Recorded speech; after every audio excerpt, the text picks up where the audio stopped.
Alright everybody, welcome back to another Dead by Daylight video. So today I wanted to talk about something with the event being over. The anniversary event this year was actually super fun. I had a lot of fun. It's probably the most I played Dead by Daylight in a very long time. I was actually playing Dead by Daylight a lot off stream, which is something I usually don't do. By the way, the stream link is below if you want to come join. We have a lot of fun over there. Anyway, so the biggest issue I think I had with the event was some of the criticism that a lot of the effects were having for both sides.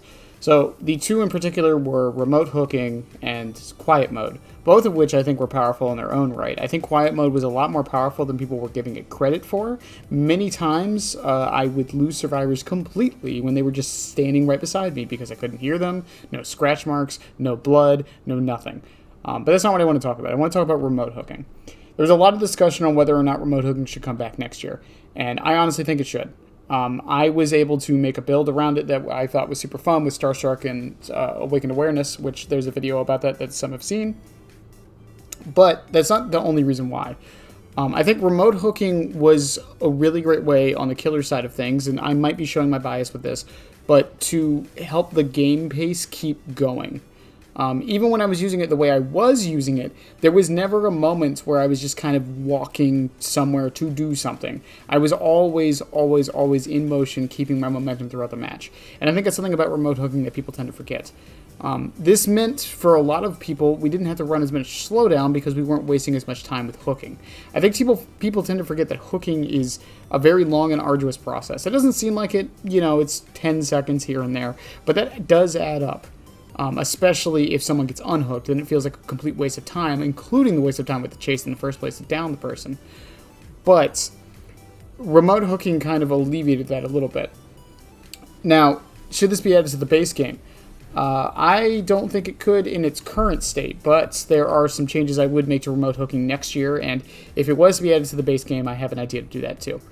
So, for adding it to the event next year and to other events, because there's rumors that it's being added to the 2v8 mode that's coming. The only thing I would change to the remote hooks is it shouldn't be able to hook people at different elevations. I think that is a little bit dumb and can be very scummy if you know how to manipulate it. You can get people into basement from the third floor of Midwich if you're positioned correctly.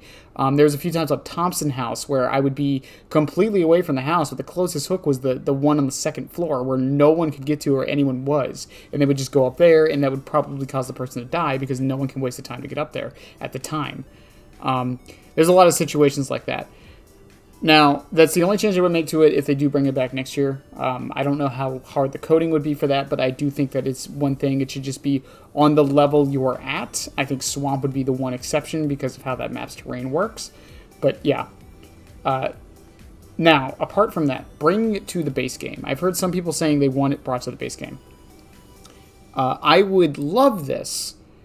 However, it would have to be earned in some way, shape, or form. This is too powerful of an effect for it to not be earned in some way.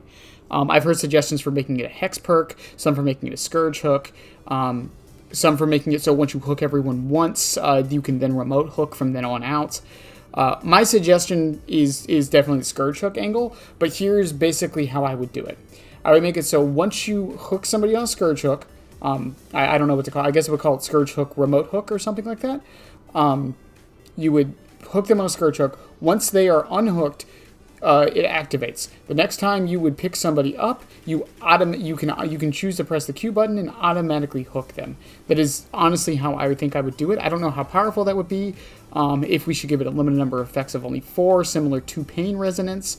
There's a lot of factors in there. And I don't think it's a perfect thing. I never do whenever I come up with these ideas. I'm just kind of spitballing. I wouldn't want to make it a hex. Simply because even with how powerful this is, I think it's too powerful even for a hex perk. I do think it would have to be earned in some way, shape, or form. I do kind of like the idea of once you hook all 4 survivors, your next hook can be a remote hook. So maybe we can swap that around where it's every time you hook 4 survivors, you can kind of bank a remote hook and probably have it as a base kit thing. But then again, adding things to the base of the game can be very touchy, and I know some people aren't the biggest fan of that, so I can see the problems with that. But yeah, I think remote hooks were very fun, and like I said, the biggest thing they did was keep the momentum of the game, which is something that Killer can often lose a lot of the times. Once the first three gens pop, the Killer has to start going into overdrive and be very, very quick on everything they're doing. They can't make a single mistake at that point. That's why gen regression is so important. It's not even necessarily to save you the time in the later game. It's to prevent you from getting to the mid game when there's only 2 gens left, right? Because it's the beginning of the game is all 5 gens are up. Mid game is once 3 gens are done.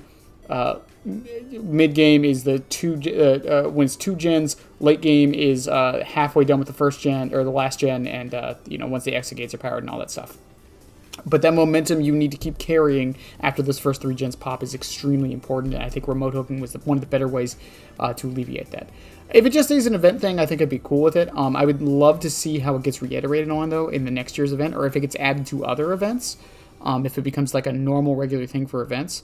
But yeah, we'll see how it goes. In any case, let me know what you guys think of remote hooking, and if any of my ideas sounded even slightly cool or like a good idea. Probably not.